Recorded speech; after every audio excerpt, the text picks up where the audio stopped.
righty, we are officially live. CROWNEDCAST. Got Joseph Honeysett here and my co-host. Joel Engulu right here. And we got for our extra bonus episode for our Monday lives, we have the incredible Tomas Martinez. How are you doing today, sir? Man, I'm blessed. Excited to be here. Thank you for the opportunity, guys. I'm really excited to share and any way that I can help your community, I'm excited to be here. Absolutely. And I know you're going to add a lot of value today with, your background being in real estate, founder of the Luxury Real Estate magazine. You're just telling us it's been around for 15 years, which is absolutely incredible. And real estate is one of those things that is probably one of the greatest investments in American history. From what I've heard, is real estate makes the most millionaires. Is that something that you can confirm? Oh yeah, that's for sure. That's true. Absolutely. And that's something that I've been increasingly interested in just personally to talk about myself. I had the opportunity to serve in the United States Air Force, so I have access to the VA loan, and I've been looking at a few different ways of leveraging that to go and increase wealth. And so that's kind of where, I'm at right now in terms of real estate and using it as an asset rather than living in it. But man, tell us a little bit, us and our community, a little bit about your background, how you got started in real estate and doing all the incredible things. Yeah, well, I'll give you the Cliff Note version. I went to high school in Buda, Texas, right outside of Austin, real small 4A school, was a basketball nutcase. Like I just was all basketball all the time. And, Duke didn't call me, Joel. I didn't get the call from UT. I'm all of about 5'7", and at that time I was probably 130 pounds. So there's no wonder why Duke didn't call. Okay. And so I went to Wayland Baptist to play basketball. And this is in Plainview, Texas. Yeah. Okay. Wow. Real small town up in the panhandle of Texas. And, I went into it with just this, look, I'm going to go up there and I'm going to give everything I have. And I realized right away, NAIA basketball, there's like levels to it. There's like NAIA, and then there's like Division 2 and 3, and then there's like Division 1. Yep, exactly. It's a whole different. Joel knows it's a different level. And so after the first year, I came back home and started my degree and wanted to be a teacher. I went and got a teaching degree, became a teacher. I was a teacher for quite some time. Got my master's degree from A&M, got my bachelor's from UTSA. And wanted to be a principal, and decided after being a teacher for some time that wasn't going to be the right fit for me to be a principal.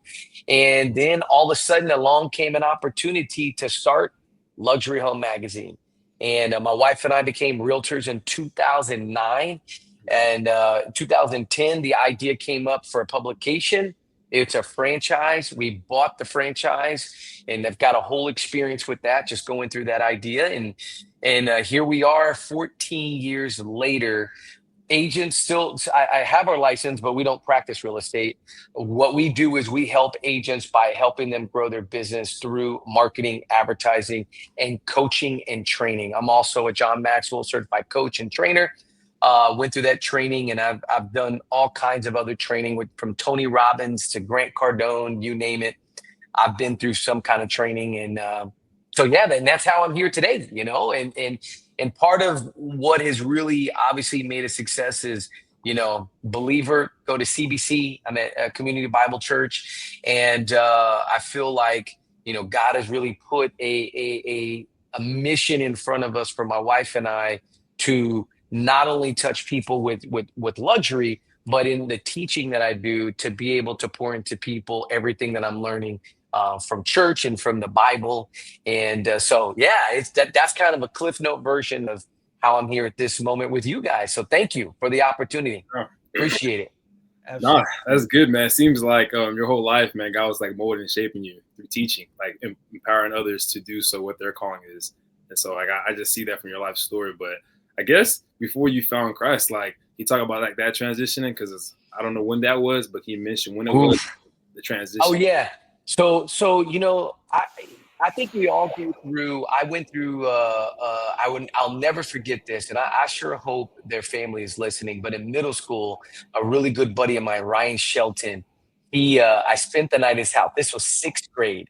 I spent the night at his house, and I remember the mom coming and knocking on the door and saying, "Hey, we're all going to church." And my buddy, I did not go to church. And my family, we were not churchgoers at any point. I look at my buddy Ryan, and I'm like, you didn't tell me anything about church. I didn't even have church clothes. Yeah.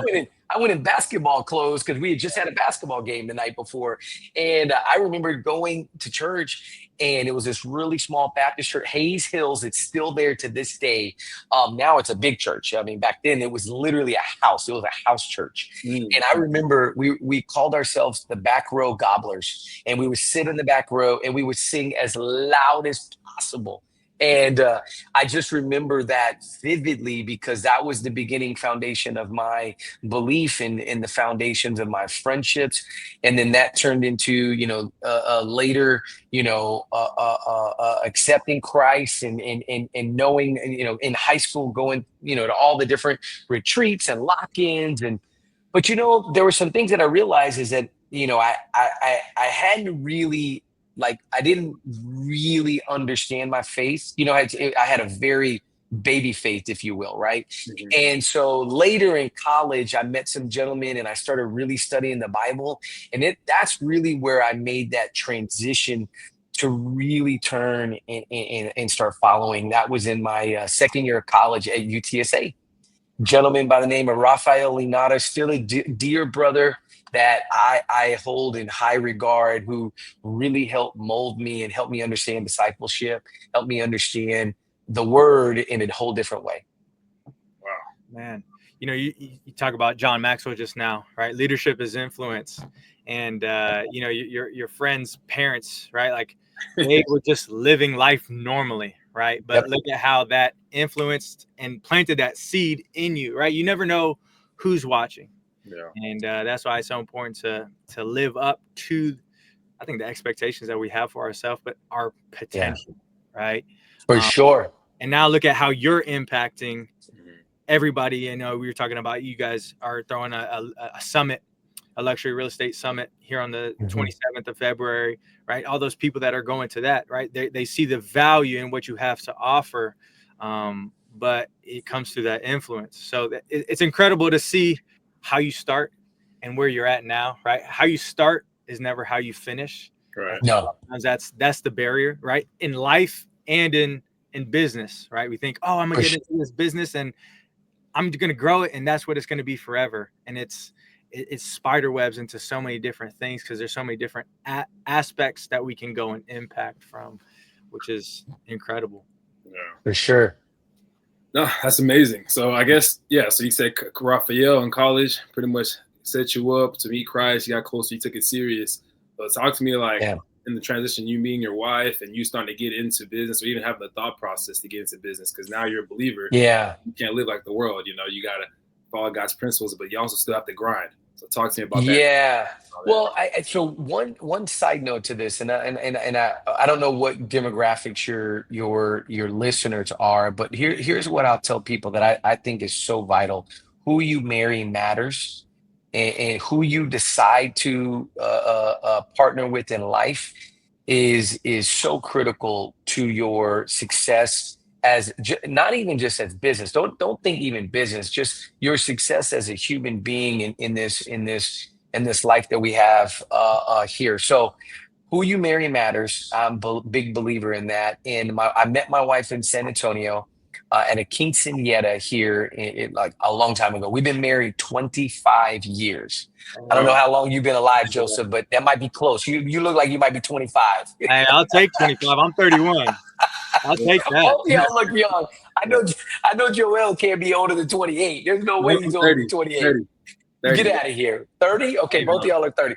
We'll take all the compliments. Yeah. Listen, I got married at a young age. It is the best thing that ever happened to me. So going back to your question is that, number one, you got to marry somebody that's going to up level you.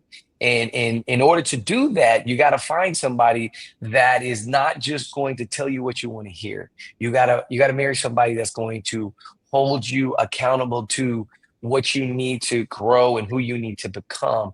And so that's what I did. My wife and I got married, and we knew we were going to make a great team.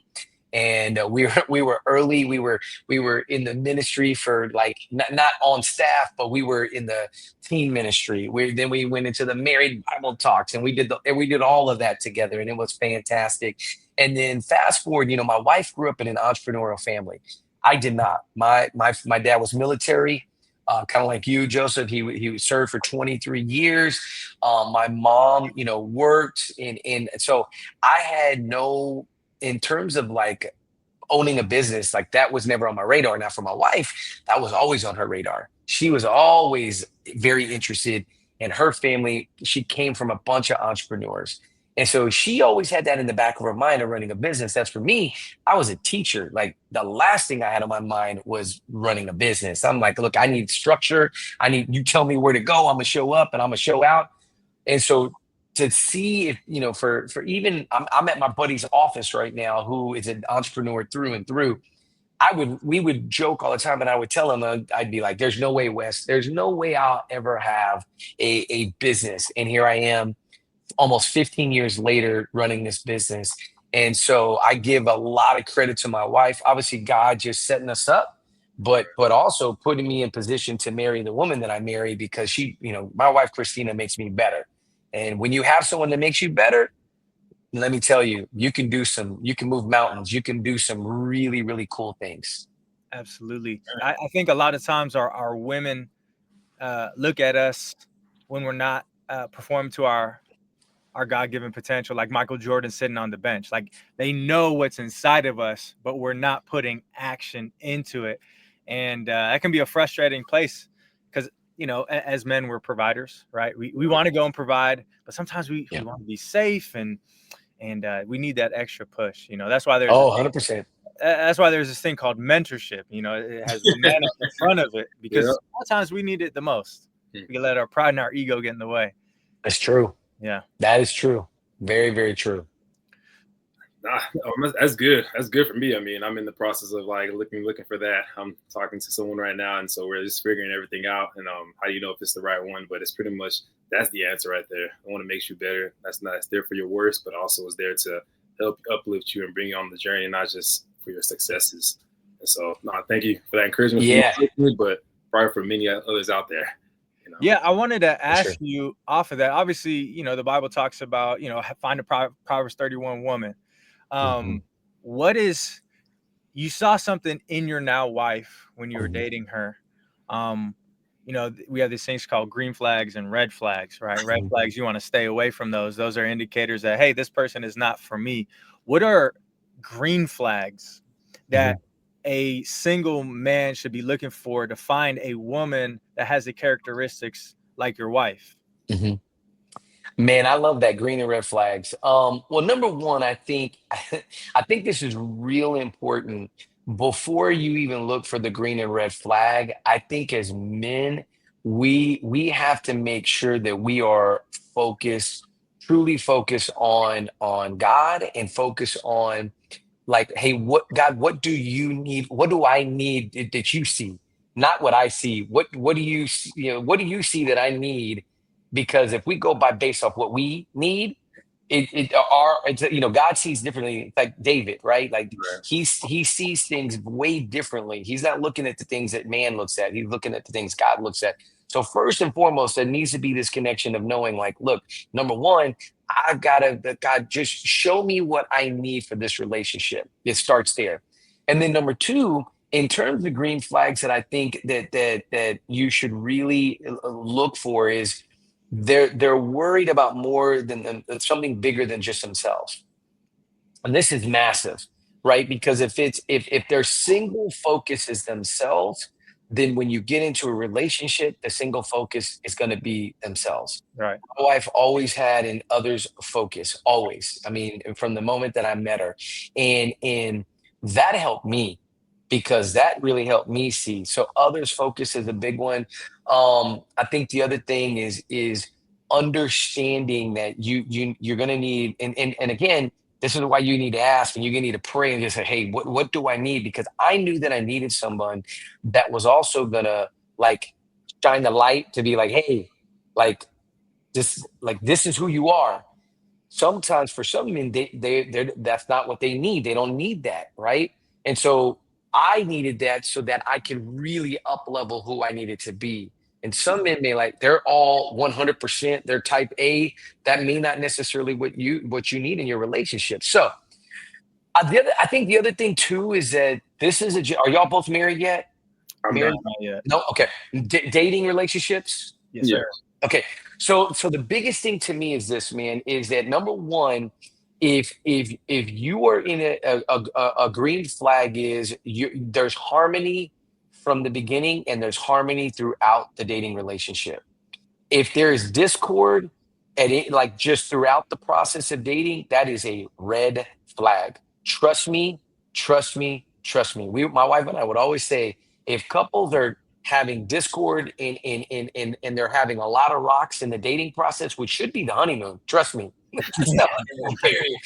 If you got bumps in the dating and you think you're going to make a marriage great, you know, I'm gonna pray for you because that's gonna be really difficult. Okay, so those are red flags. So you want harmony. So the green flag is harmony, meaning you're evenly yoked, but you're also going in the same direction.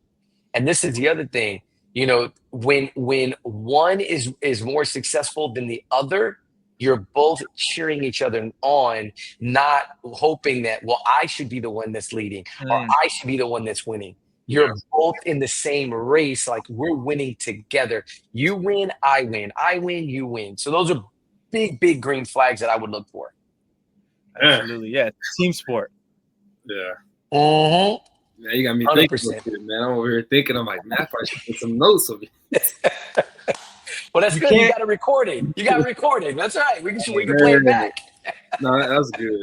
Put it into your world, right? To you have to have a strong foundation in order to build on top of it, right? You can't build this huge skyscraper without a strong foundation. It can't be weak, right? I think it's nowadays. I mean, thank God, you know, I'm gonna speak for myself. I'm sure Joel will agree, but like, thank God, you know, I have, you know, my significant other that I have right now, because to take me out of that dating game, because it don't matter if they're Christian or not, like that label is it doesn't matter in the world, because there's so much of the world influences how, you know, Christians date, and it's hard out here, you know.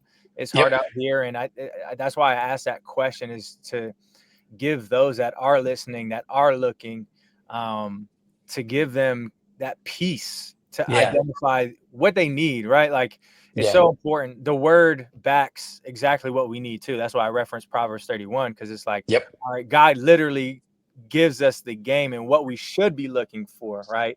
But a lot of times we don't know that exists, right? Like we want to go to everything else except for the word. Yeah. I think the one thing too about y'all's generation that I think is real important is, and this is, I'm not going to sugarcoat it. Can I just be real? I'm just going to just right to the point. For realness. Listen, this is for the young men. You got to hear me when I say this to me. You are thinking there's something better around the corner. And you're unwilling to accept the jewel and the ruby that's right in front of you because you're looking for a diamond that might be around the corner, when that diamond could be straight up coal, and you're not accepting what's right in front of you. So men, listen to me. Listen to me. You may have the very person in front of you that God needs you to take care of, and they're going to take care of you.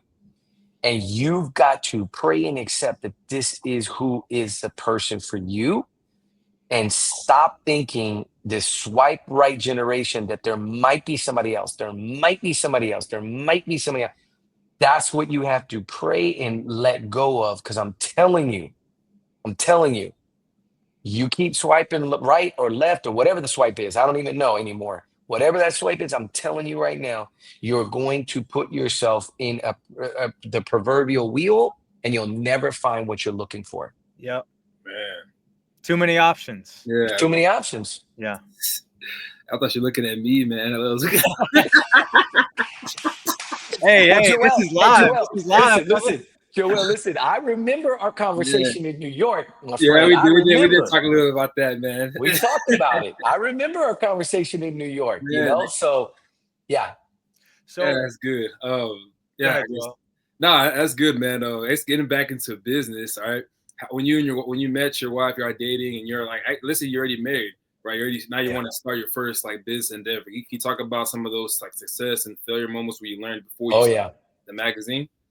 Yeah. So, Um, well, first of all, I think the one thing about starting a business is you've got to set up roles and responsibilities and understanding of like who does what, right? So when I first started up the business, in order to get the magazine kicked off, we needed to have some money coming in.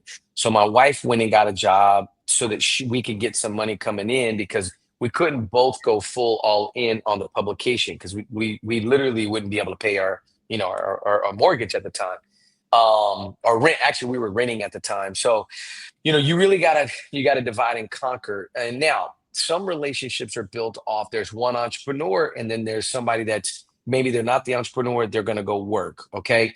And for us, we always knew that we both wanted to be working on the business and in the business. And so in the beginning, I'll never forget, I hired a coach because I was that jerk husband. I'm just gonna be just tell you straight up, Joe. I was that husband I was just on my wife, like, did you do this? Did you do this? Did you do this? And meanwhile, I had the list of like 25 things I hadn't done. But I wanted to hold her accountable while at the same time not holding myself accountable. And so this was a huge mistake. And I remember the business coach, getting all in my face. And he just said, Tomas, leave her alone. You take care of you and let her run that side of the business. And it took a while, but over some time and trusting and building and getting to a point where as the business got bigger, where I was able to kind of let go. But in the beginning, that was very, very difficult. And it was a lack of maturity on my part. I wasn't mature enough to just say, "Hey, let me let my wife handle that." And so we overcame that again with coaching, with mentorship, with having people in our lives. And then fast forward, we ended up, Christina, we started another business. We purchased a school. And so we had a daycare, a Spanish Grove Academy, which was a Spanish immersion academy. And then because I was in education, I was like, this would be perfect. Even though I wasn't going to run that side of the business, Christina was going to run that business. And we bought it and did that business for 5 years and actually 6 years. So we had it from 2015 to 2021, right during COVID. And so she fully ran that side of the business. And I'm so proud of my wife. There's so much that she learned in that aspect of the business. While she was doing that, I was running Luxury Home Magazine. So we had two businesses going at the same time. And it was tough. It was a challenge. And we had lots of success and failures throughout that whole time. But ultimately, we figured out the types of businesses that we wanted to run in the future and how to best be successful when both of you are running a business. Wow. So that rock bottom, that low moment is when like, okay, what did you do to figure it out? 'Cause I'm pretty sure there was probably some disputes and like, kind of like, what do we do now? Like, how did you guys know? Okay, we know for sure not to do it anymore. Besides the pain and hurt, how do you know? Yeah. Like, what do I go into next? Like, how do you know which direction? Yeah, I think, well, number one, there's a lot of I'm sorry's. So as dudes, like, I mean, that's one of the things that's really difficult to be like, yo, I messed up. Like, I'm sorry. There were many a times that my wife, quit and said, I'm not working for you. You are too much. And I'll be like, oh, I got to go say I'm sorry again. And I would say I'm sorry. And I would just say, babe, let's figure this out. Let's work this out. So I think number one, humility. It's as a Christian man, it doesn't matter where you're at in your faith, you are going to struggle with your humility. You're going to struggle with pride. Your pride is going to get the best of you. And that's why you got to stay in Proverbs. You have to stay in that word and understand. Like I was sharing with my son yesterday, I think it's in Proverbs 3, like, don't be wise in your own eyes. Like you got to seek other people and realize, and I'll tell you, my wife will have a hunch. This is the women's intuition. She will tell me something and I'll just be like, are you really, you feel that way? 9 times out of 10, it's spot on. Spot on. Like she nailed it. And so what I'll say is that, in those rock bottom moments, Joel, like you gotta seek and just ask for forgiveness, pray and seek and ask for forgiveness, and then apologize, and then make the change. And I'm still working on this. Is still difficult. I'm going to be 50 years old this year. This is not something that you're just going to magically figure out. You're going to have good days. You're going to have days where you got to go, oh gosh, I got to apologize again. And then you apologize and you move on, but you grow from it. So and this is where daily being in the word really is important, because the further that I stray from the word, the further that I stray from the body and just even going to church, is the more that pride starts to rise. So being around the body, being around other people, and then hearing the word, like this weekend, CBC, oh my goodness, if you did not hear the lesson about the Samaritan, oh my word, Ed broke it down in a whole nother way. And I just sat there and I was like, okay, this is why we need the body. We need to be reminded consistently. Exactly, man. That's the reason why we created Crown. Just for that reason itself. Like, if anything, if there's a connection that happens that we never even hear about, praise God. The whole point is that we create a space for to get together and do relationship, and obviously everything else, the fruit will come from that. That's right. Yeah. What you got, Joe? Yeah, just going off of what you're saying about Crowned, we talk in our meetings, that community that we built is for the entrepreneurs, for the creatives that are in that group. It's not even for us. Yeah, we're just the vessel, right? Like, we took an idea and we put it into action, but it's so other people can come and take whatever they need from it, right? Your net worth is related to your network. So we have a pre-built network of people in your local city, and we're growing that beyond just the local city to multiple local cities. The goal is nationally and globally long term. But if you could just plug in and grab the resources of people that have the same values of you, think about how much stronger we are, right? So 100%. That's the heart of it. I have a question in regards to, you're in the luxury space of real estate. Why luxury as opposed to, traditional residential or commercial and other aspects of real estate? Yeah, so the luxury aspect of the Luxury Home Magazine publication is a national brand, and there's really not a lot of avenues to advertise super high-end luxury. And so we saw a need in we came into the marketplace. I was an agent, my wife was an agent, and we saw a need to produce a very high-end magazine. And as you can see here, this book is oversized, coffee table size. There was really nothing like this. You had a couple of other smaller type magazines that you could pick up at like a diner or something, but there wasn't anything like this super high end.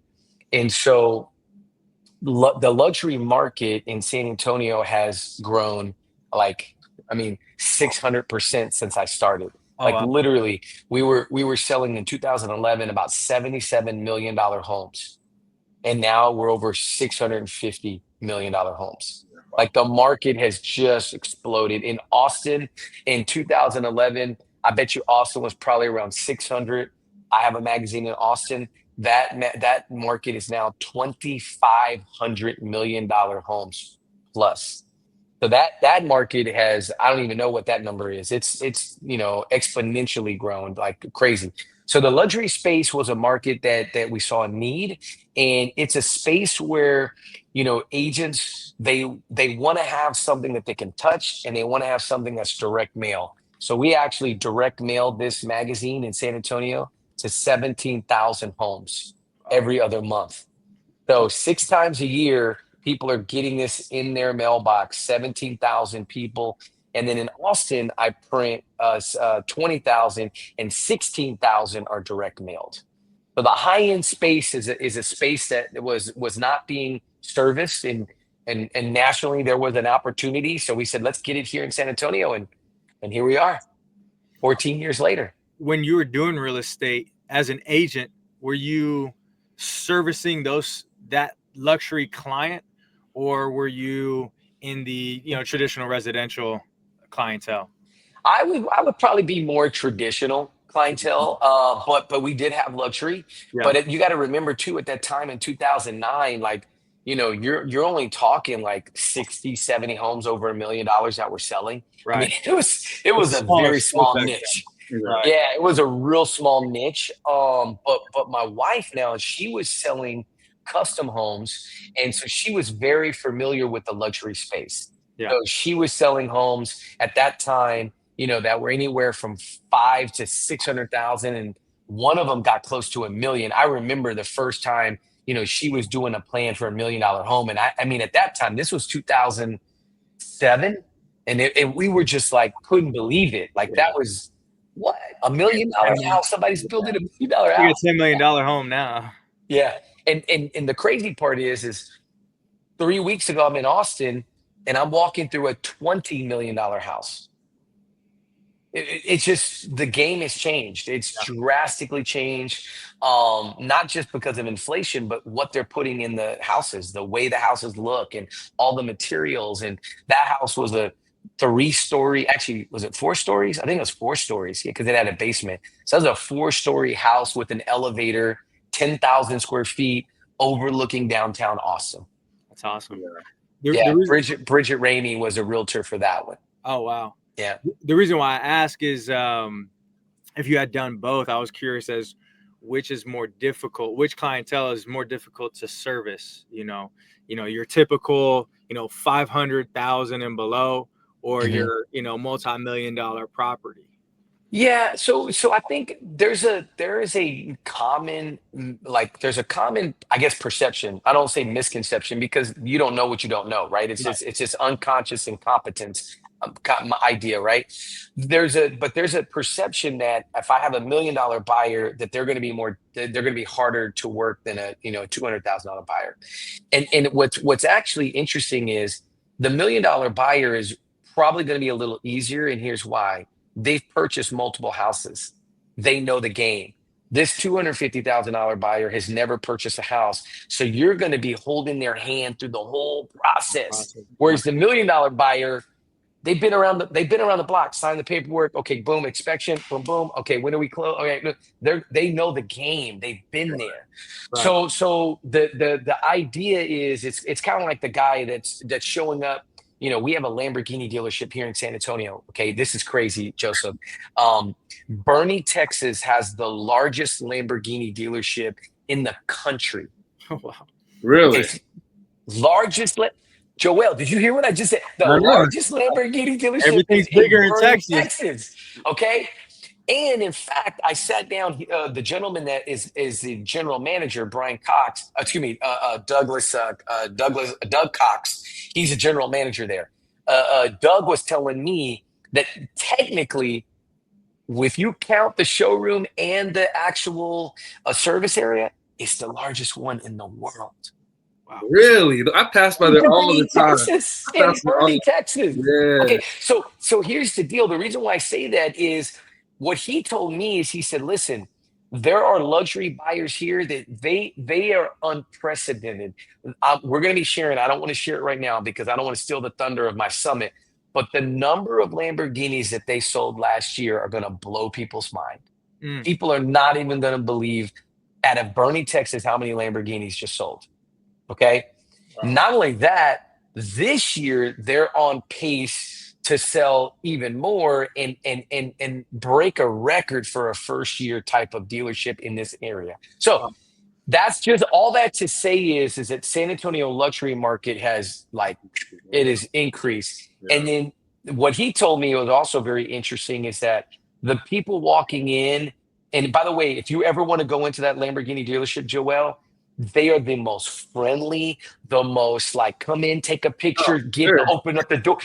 They want people to come in. They are very welcoming. From the minute I walked in, and I was not dressed up, I walked in, I just said hello, and they're like, welcome. What is there anything you want to see, anything? You want to take pictures of anything?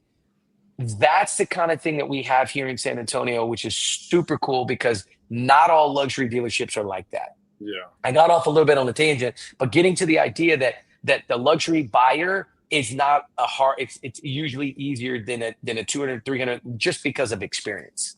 Absolutely. Yeah. I equate that to, like eating and dining experiences, right? Like McDonald's is cheap. Yeah. But you know what comes with McDonald's, right? Yeah. A lot of times your order is not correct. Sometimes you got to deal with attitude, right? It's not a seamless process.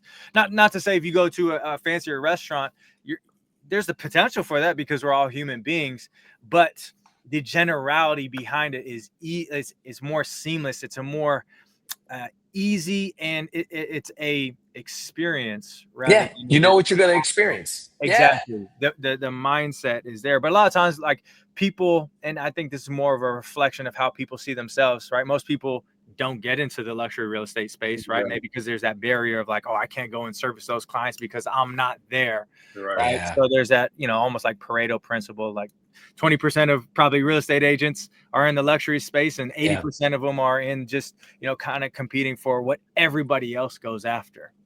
And this is real important, and I want to share this with your audience here. You cannot outperform how you see yourself. 100%. Okay, and so if you only see yourself as I'm just I just had this happen. There was somebody that I was talking to in Houston. I did a class in Houston, and I was teaching about 100 agents in the Houston area, and one of the agents was sharing that like, well, I just do. I'm at a certain price point. And I said, well, is there anything stopping you from doing a higher price point? And what was stopping them was how they saw themselves. It's self-image. And so self-image it's no different than me when I decided that I wanted to do an Ironman, right? My self-image was I didn't really know if I could do it, but I had to first believe that I could do the things in order to get to that point. So I had to first start with a belief, the B, and go like, you know what? It's like me to train to do what I need to do to get to that point. It's like me. And so for a lot of people, if you're stuck in a certain where my goals, I'm not reaching where I want to reach, it's probably a self-belief thing. You're not believing that it's possible. And that is the critical piece and the formula, which I don't know if your listeners ever heard this. Be, do, have. Mm-hmm. Be is it's not just seeing is believing, it's believing is seeing. Mm-hmm. You got to start with that belief. And this is not fake it till you make it. I don't believe in fake it till you make it. Okay. This is believing in your mind that, hey, I can get there, knowing that you get hey, I could see it. And because I'm believing that it's possible. That's huge. It is. I mean, I think that's not the ending thing. That's another reason we created Crown. We called it Crown because we're all kings. All talks like, everyone understands we're all kings and queens. I don't need to compare myself to my neighbor because we're all equal in God's eyes. Yeah. When you get that, the devil tries to subtract us, makes you look at the other side of the fence, forgetting that we're all equal. And so that's where there's always competing. That's where there's selfishness. So that's another reason why we started Crown. So it's like I love it. So I love that you said that. I have a question about just team building and team management, because you talked about how like when you and your wife, you have to figure out roles. What you're good at, you gotta let them do their role, let them shine in their role. And so can you just talk about the struggles in team building that you see today, and not just in ministry, but organizations and just businesses? Why you see a lot of businesses fail because a lot of times it's inwardly and it's some type of malfunction or something like that. Can you talk a little bit about that as well? Yeah, so the book that I recommend to every entrepreneur that I think you got to write this down. You got a pen, you're listening to this, write this book down. It's called the E-Myth. E-Myth, the entrepreneurial myth. Okay. This was a book written in the 90s by a guy named Michael Gerber. And this book is fundamentally one of the foundational principles for any entrepreneur that they need to read. Joseph, have you read this book? Have you heard of this book? I have not. No. So this book is foundational because what this book does is it basically lays out that you have to create the systems in order to create the actual job or not even job, but the business that you want to have. Most people have what they call an entrepreneurial seizure. They'll have a job or they're really good at a skill, and they say, I want to take this skill and I want to go create a business. And what they do is they actually go create a job. Right. They think it's a business, but they go create a job. Now, what does that look like? That's what you call a solopreneur. That's a person that has a skill set, and then they go create this business. They get their LLC, and they are every facet of it. They are the person, they are the caller, they're the accounting, they're do everything. And they get to a point, and this is what happened to me, Joel. This is why, so it's good that you asked this. They get to a breaking point. There's a breaking point where you build your business, but you're unwilling to delegate. Yep. And at that moment, when you're unwilling to delegate, is where your business basically starts to tumble, because you don't have a foundation. You don't really have anything. You're like on sand. It's like the principle of building that. The Bible talks about this, right? You're building on sand, building on solid rock, right? You build on this very flimsy foundation of just you, and then you get more success. You get to a certain point where your level of success will only fall over that building because you haven't built the foundation, which is you need processes, you need systems, and you need other people to help you. And I came to that breaking point, and I'll never forget. I shared this story, but I got to share it with you because it's really important. I was in Austin. I had 2 magazines, okay? It was my wife and myself, and we had another person helping us. And it was just, I was pretty much doing all of the sales. I was pretty much doing every facet. And I'm in where the W Hotel is downtown Austin. I'm right across. We're a parking garage. And I'm just in tears. And I'm just like, I looked at my wife and I go, I'm done. I don't want to do this. Like, I can't do this anymore. Like, this is too much pressure. It's too much. And my wife started laughing. Man, I've been like, okay. Now I'm like vulnerable at this moment. Okay. Now she probably doesn't even remember this. Christina probably doesn't remember, but she's kind of laughing. She looks at me and she goes, I have been telling you to hire somebody, but your refusal to hire and delegate is putting you in this very moment. You need to let people help you. And it was at that moment, like the book, because I'd read the E-Myth, Joseph, I'd read it, but I refused to put it into practice. And so I say that to you is like if you want to go slow, do it yourself. If you want to go fast, get a team, get people around you. Even if it means you make less money, that margin is a little thinner, because the thing is, with people, you'll be able to make up that margin as you build up speed. Yeah. It's so funny with that because everybody wants more time and money.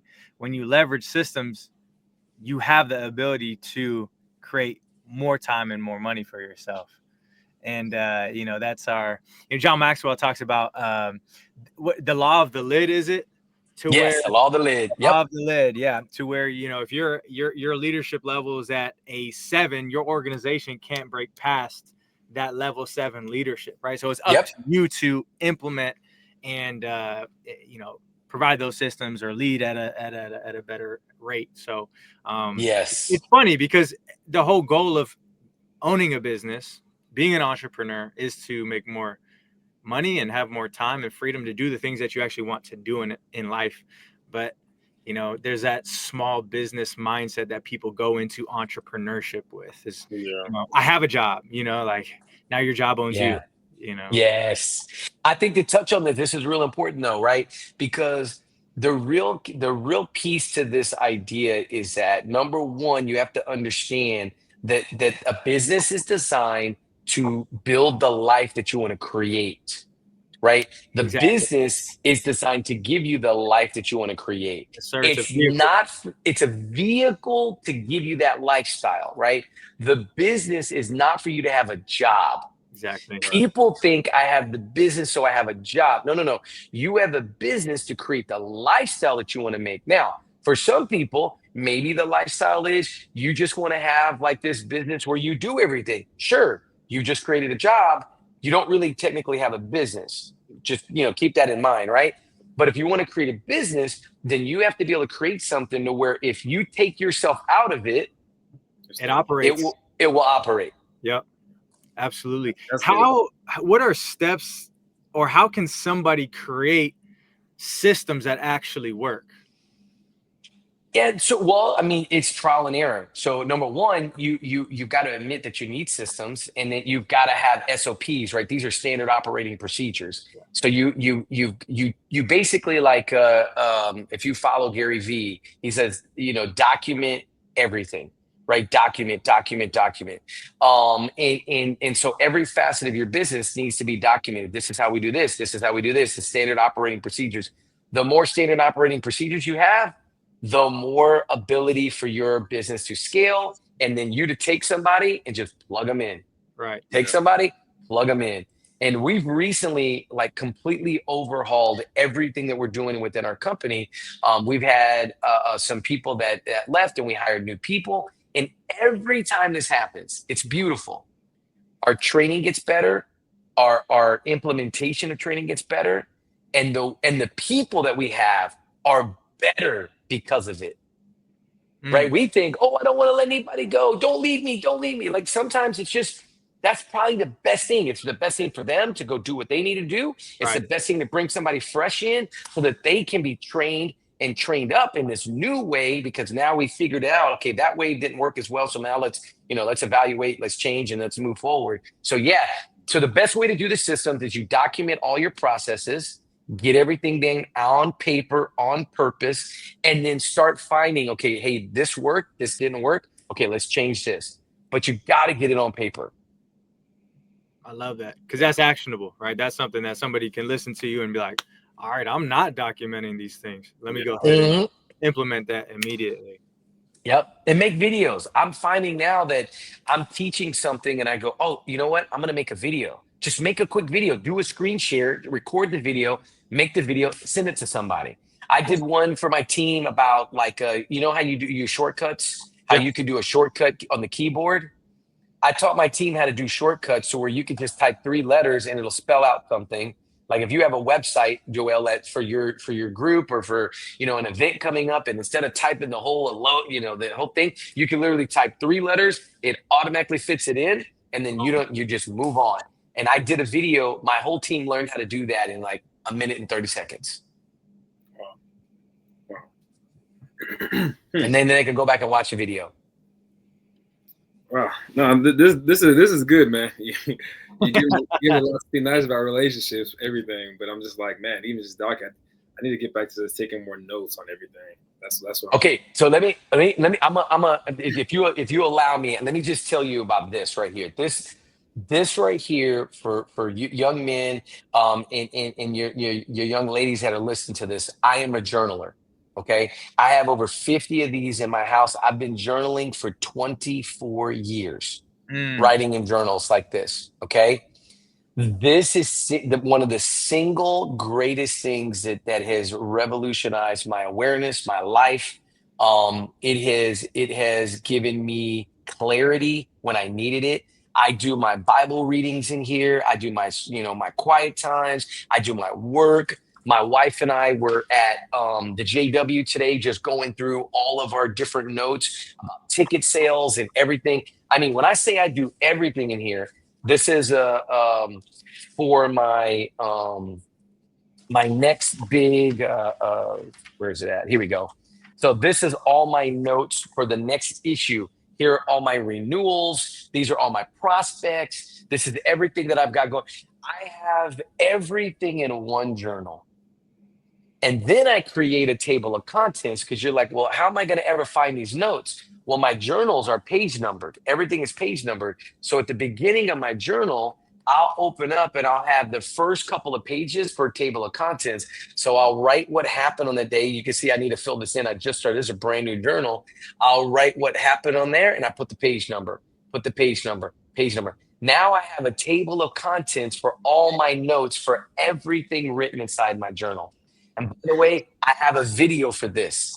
I can send you guys the video. You can share it with your group. I just made the video about a week ago to share with people that are like, I want to start a journal. I want to start it. I've got a video that'll show you how to do it super easy, and it's free.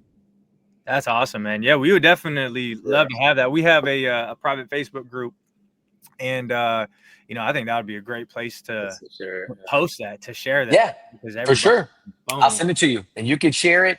You know, it's you know, I'm an open book when it comes to that. Like, people want to learn how to journal. I mean, this is one of the single greatest things. And let me tell you, I want you to just envision this, Joel. And y'all want to have kids, right? Y'all want to have kids. I have a 15-year-old, by the way. My son just called me. Yeah, you have a 3-year-old. Okay, so check this out. Think about this.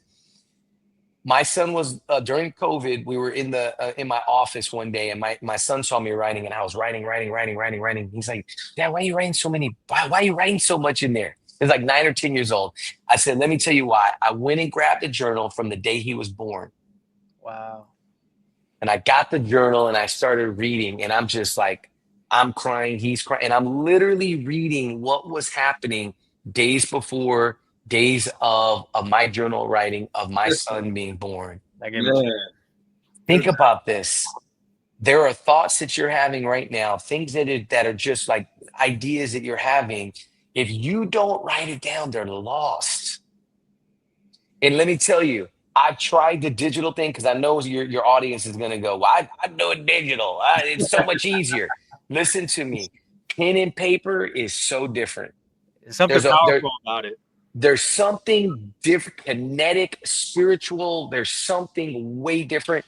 I tried to do digital for like a year. It did not work. It wasn't the same. I had the iPad. I had the pencil. Trust me. Paper and pencil. Trust me. It's more work, so people like tend not to not want to do that. But when you actually put the work, you feel it. I get it. Now, don't get me wrong. Like I'll do all my quotes. I'll do there's certain things in here. I put speaker notes. Like I'm writing a speech right now for the summit. I'll put all that in here just as here, and then I'll go back and flesh it out on here. But yeah, so there's just going to be some give and take in it. But overall, if I'm in a meeting, this is where everything goes. Man. It's right here. Man, I told you, Joe. I thought he's gonna bring some power, some heat. You got me thinking. Man, we greatly appreciate the value that you're giving. I have a question, you know, because you've built a publication to touch over 17,000 homes, right? Mm-hmm. You're putting on conferences. You're a keynote speaker, right?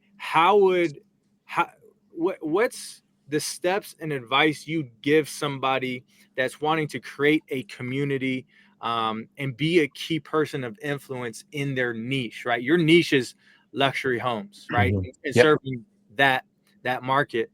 How can somebody do that for themselves?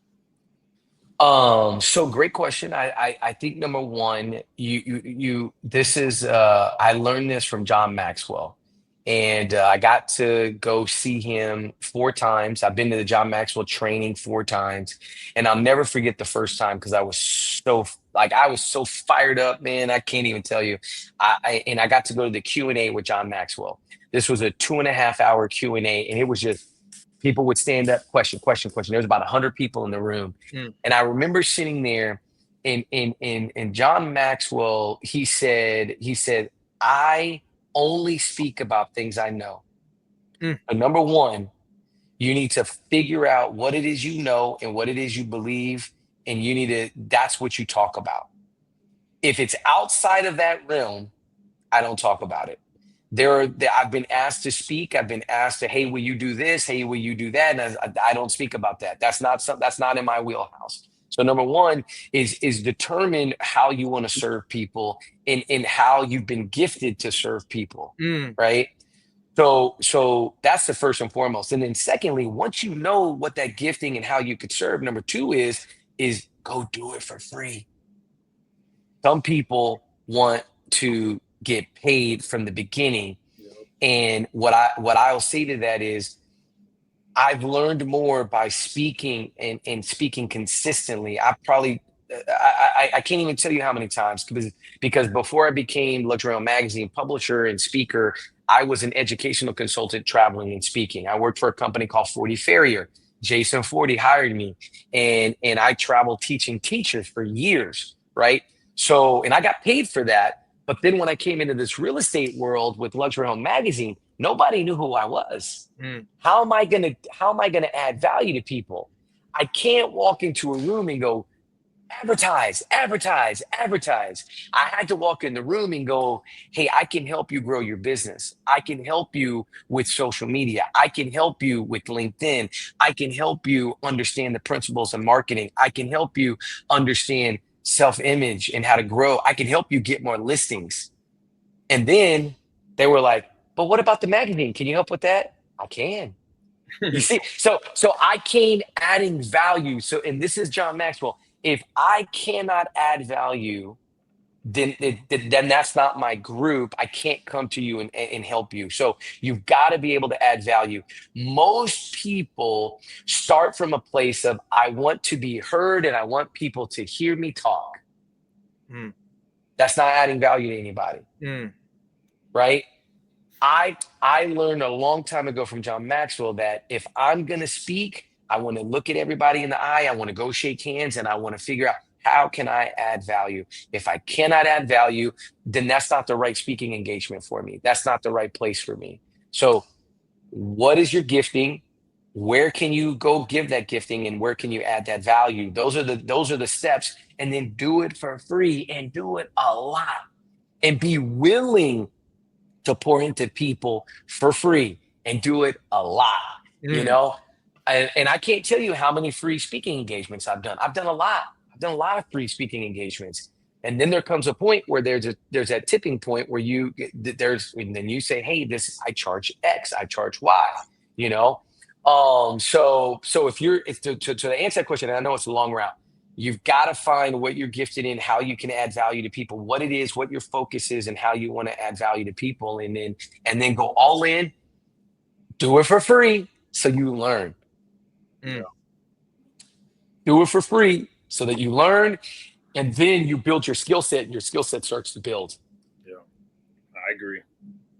I like the free part, man. I used to always throw events, and then I would do it for free. People were like, bro, you could charge $35. I'm like, that's not what we're here for. I'm just want to have people have a good time. And over time, we got to the point we could charge $50. People, it just became a hype thing, and people knew what value brought, what they got from our events. They can see the value, 100%. Yeah. Yep. Yeah, that's another reason we created Crown. We made it like, want it to be, right now we're kind of charging low price, but at first we just wanted it to be open to everybody, you know? And that's kind of our mindset. So love it. I love everything you said right there. I just have one more question for me. It's pretty much going back to the team building part. So how do you know who's right for you? Like whether you're hiring someone, you know who's the right talent to add, and it's going to add value to your company or business or nonprofit, whatever, or if it's just a personal self-growth, how do you know who to hang out with? How do you know who's the right people that fits what you're going after? Yeah, so in terms of like, if we're talking the right group for hiring, right? If we're talking about just from a hire perspective, so we have a pretty robust hiring process, and so people there'll be multiple steps before somebody like comes into our organization. And so there'll be an interview. Christina will do an interview, and then we have a team interview. Then we have another team interview, and then we have what we call our strength finders, where we'll find out what their strengths and weaknesses are, right? And so what we're really looking for are people, number one, that are, the attitude is high level, like super high level attitude, and go getters. And then the other big thing is that people that are willing to bet on themselves, like people that are willing to like, hey, I want to bet on myself, and I want to bet that I can, get to that next level. Because we do salary and commission, and so the idea is here is like, if people truly believe in themselves, they're willing to bet on themselves to say, you know what, I know where I want to go, and I know where I can get to with the right training. And then teachability, coachable, because we do a lot of training. Like every week we have training with Cardone University. Every day we have videos to watch. I watched a video today. I'm the owner of the company. I'm training. Everybody's training. And then we talk about that training, and then we role play every single day. We meet at 8:45. The team meets at 8:45 every single day, and we talk about wins, and then we role play, and what we're training on, and we'll role play, and then we attack the day. So when you have that kind of system and you have that kind of like team, like everybody's firing on all cylinders. No, that's good. That's good. That's awesome. Yeah, it's just repetition, right? It starts to become you. You don't have to think about it, right? And I love the fact that you're doing that too, because it's easy. 100%. It's easy from a leadership standpoint. Well, this is more of a managerial standpoint. It's like y'all do the trainings, but I'm in a higher position, so I don't need to do those things, right? And then it's easy to identify when you're in an organization like that. Again, it's the law of the lid, right? And it's just like, my boss has no idea what's going on, right? Like, how am I better than my boss, right? And then, being in the military, you start to respect those that are willing to go into the field with you, regardless of rank, right? It's like you see the pilot taking out the trash. You're like, that's that's Tom Cruise. Yeah. Like, taking out the trash. Like, he don't need to be doing that, right? For real. But you're like, man, that's a real person right there.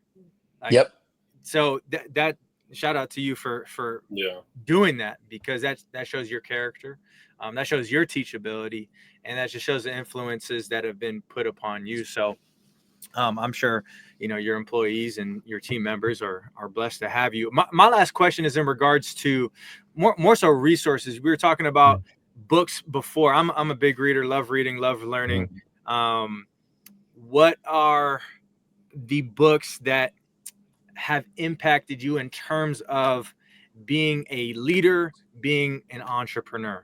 Like, if you had like a top 5, because I'm sure you could go days talking about the top 5 leadership and business books. So top 5, I'm gonna go recent just because I think it's real important. That I mean, I could list a bunch, but I think the E-Myth is critical. The entrepreneurial myth is a critical book for anybody that has a business. Okay, that's first and foremost. You got to start there. Then I think there's 15 Laws of Growth by John Maxwell. This book, The 15 Invaluable Laws of Growth. This book is instrumental for helping people understand that personal growth is vital to success.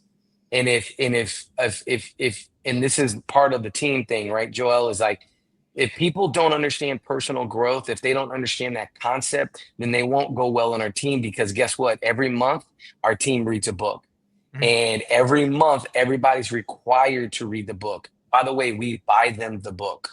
So every month, we're building a library of books for everybody to read. And it's just one for the whole month. They got to read the book in a month. Okay, they don't have to do it in a week. They got to do it in a month, right? And so number 1 is E-Myth. Number 2 is 15 Laws of Growth. Number 3 is a book that we've read recently. And this book is, let me just tell you right now, this book has radically changed my life. And it is the Beyond Positive Thinking. Dr. Anthony Roberts.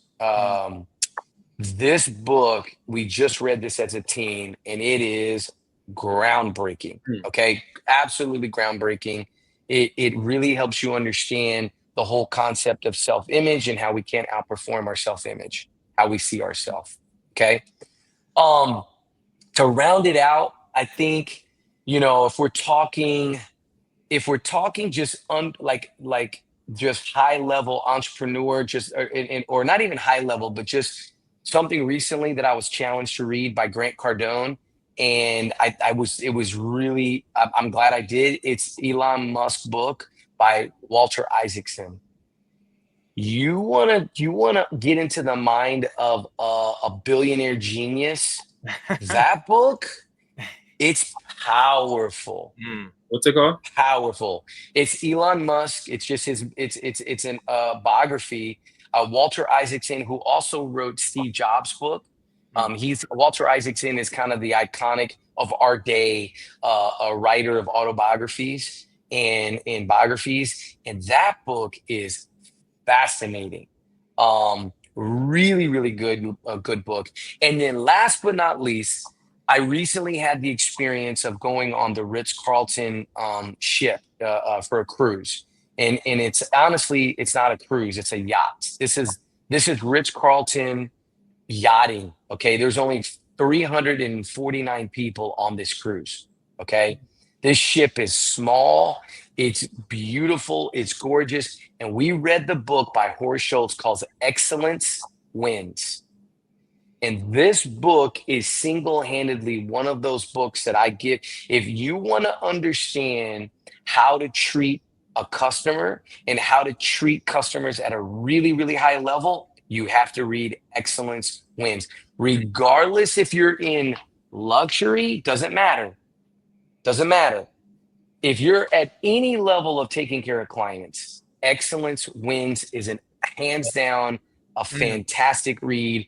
And I got to experience that level of service on the cruise when we went on this boat last November with John Maxwell, Grant Cardone, and 2 other billionaires that were on the ship. It was an unreal experience. And then I'm seeing firsthand how Horace Grant created the essence of Excellence Wins through the service of his people on the ship. It was amazing. Wow. That's awesome. I love those types of books. Have you ever read Will Guidara's Unreasonable Hospitality? I have. In fact, that's probably going to be our book, one of the books we're going to read in December. Fascinating book. Love it. I think it's fantastic for people to understand service. Service, yeah. Serving fantastic. Others. Yeah, serving others. Yep. Sure. Yeah. Yep. Yeah. That whole idea of going and paying the parking meter and that was a known thing that they would do. I just remember going, whoa, like that's another level. Yes. It makes you think, how can I service my clients, my customers, my patients to a whole nother level? It's those small details that, again, that provide that experience that just internally people, have, and they're like, oh my gosh, like you just sold them on coming back forever and being your biggest billboard. 100%. Small things. So 100%. Thank you for providing that list, right? Like, yeah, absolutely. Books are open secrets that allow us to succeed, right? Yeah. And I just don't think that our generation does that enough. And so it's always great to get in the mind of somebody that is successful and what's impacting them and impacting their team, right? Because it's we change and we grow from all these different resources, right? So it's like, Tomas is successful, so maybe I should start to read some of the things that he's reading, right? Maybe I'll start getting closer to being on that Ritz-Carlton cruise with him, right? That's right. Let's go. Yeah. It's worth it. It's worth it. That cruise was unbelievable. It was unbelievable. I'm signed up to go again in November. It was unbelievable. I have one last question. I want to be respectful of your time. Yeah, you're talking about being on the cruise with 2 other billionaires, right? There's being a millionaire is great, multi-millionaire, but then you have a billionaire, right? That's 1,000 millionaires. Okay. Yeah.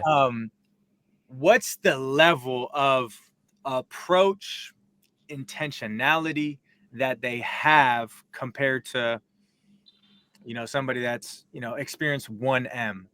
Yeah, it's real easy. Their ability to focus at a extremely high level and be relentless in that focus, that's the difference. They are relentless in their focus. You look at a Grant Cardone, somebody who didn't get started with anything. He was a drug addict by the time he was 24, 25. Grant Cardone's story is one that you could go look up. It was rough. He got in the car business, ended up making money and getting to a point where he could start buying real estate. And then he just kept moving forward with this relentless mindset.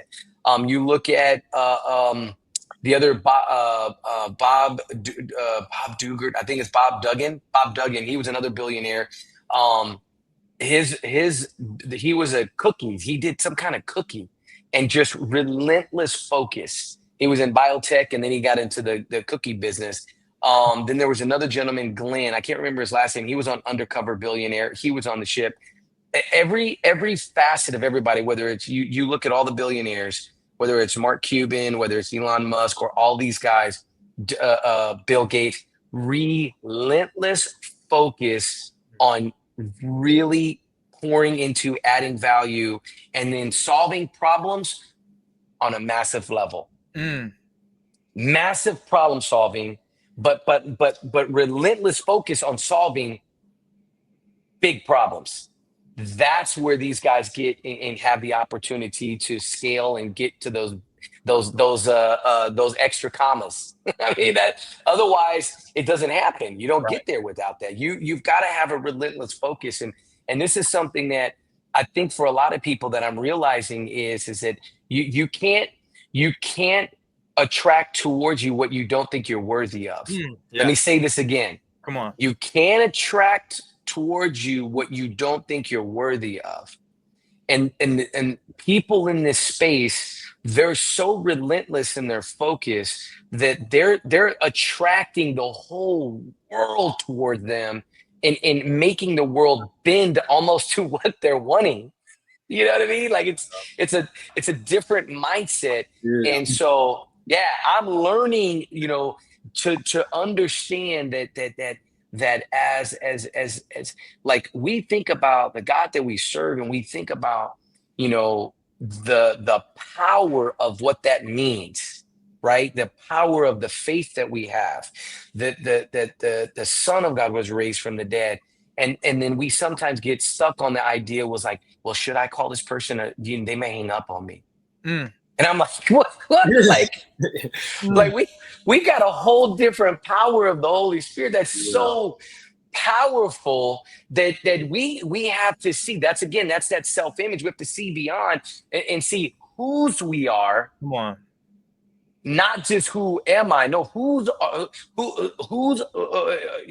I belong to? Right? We've already won. We've won. Yeah. So anyway, getting to that, what you're asking, it's relentless focus. And I will tell you, this summit that we have coming up, February 23rd, 27th, if you allow me just to say a little bit about this. This summit that we have coming up, the website was supposed to be finished in December. Okay. We didn't start selling until January because we had an issue with the website. And from January to just today, we sold over 303 tickets in a month. Okay. I say that because sometimes we can worry so much about the how, like how. Sometimes we just need to do, and the how will take care of itself. Sometimes we have to accept and move forward and allow the how to take care of itself. Don't get caught up in the how. Les Brown, one of my most favorite quotes ever. If you know Les Brown, he said, the how is none of your business. Just go. Take action. Absolutely. Long answer. Sorry about that. No, Long answer. Oh, man. You got me excited. I feel like I could go another 2 hours with you. Yeah. Honestly, man, you got me like fired up right now. I'm like, I need let's go. I need to write my journal. Get a journal. Number one thing. Yeah. Start with that. And then the first book that I would honestly read, if you really want to challenge your mindset, is Beyond Positive Thinking. Beyond Positive Thinking. Let me show you what the book cover looks like, because there are several of the books out there, and you want to make sure you get the right cover, the right one, because that's the purple one, right? It's the purple one. Yes, that's it. That's it. Get the one that's purple, and for some reason it is not showing up on my that's because I didn't buy the Audible. I had the physical book. So that's again, game changer right there. I haven't read it, and that's going to be at the top of my list. So yeah, I added it to my Amazon checklist. So where can everybody find you? On social Best media? Place, Website? Social media. Yeah, social media. The Tomas Martinez. TOMAS. The Tomas is my Instagram. If you want to go to my website, I have a ton of videos. I have a ton on YouTube. I have a lot of classes on there, all free. I did Mindset Mondays for a long time. I did a bunch of Mindset Mondays for like 2 years that have lots of little wisdom in there. And so that is, if you go to tm3impact.com, and you'll also find my podcast. I have a podcast called TM3 Impact, where I interview business owners, I interview realtors, I interview people in the space that are doing big things. And so that's on all platforms, Spotify, Apple Music, Apple Podcasts, and on YouTube.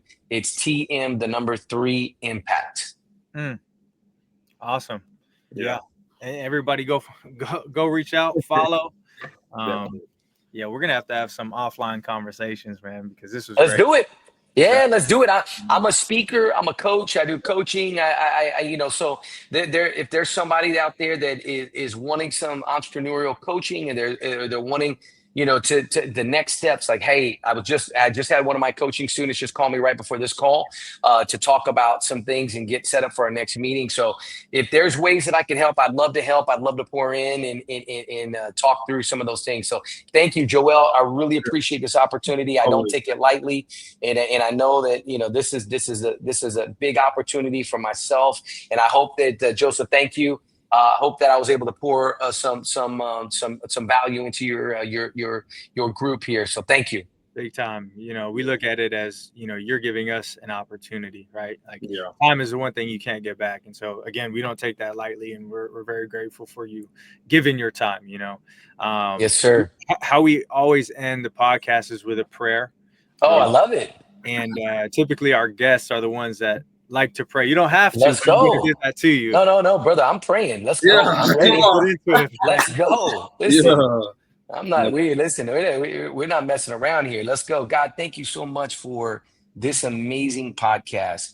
And just the honor to be here. God, I thank you for these two brothers here, for Joel and Joseph. And first and foremost, I just want to pray for them. I want to pray for their relationships. I want to pray for their families. I want to pray for their businesses. I just pray that you just pour blessing all over them. I want to pray that you pour influence on them, that influence would in turn be poured out on so many other people as part of this organization. God, I want to pray that right now that you use this group, you use this podcast, that you would use this to help someone turn to you and accept you as their Lord and Savior. God, I want to pray that through this ministry, that there would be new businesses that would find you because of it, that because of this podcast, that there would be people that will become believers because of this, but because they see other men, other women shining for you. God, we give you all the glory. We thank you for this time. It's so precious, and everything is in this moment right now. And I just, again, pray blessings all over their families. It's in your son, Jesus Christ's name, I pray. Amen. Amen. Thank you for that. Thank you, brother, man. Thank you. Appreciate you guys. This was awesome. Thank you for the opportunity. Yes, sir. We're going to go ahead and end the live stream here.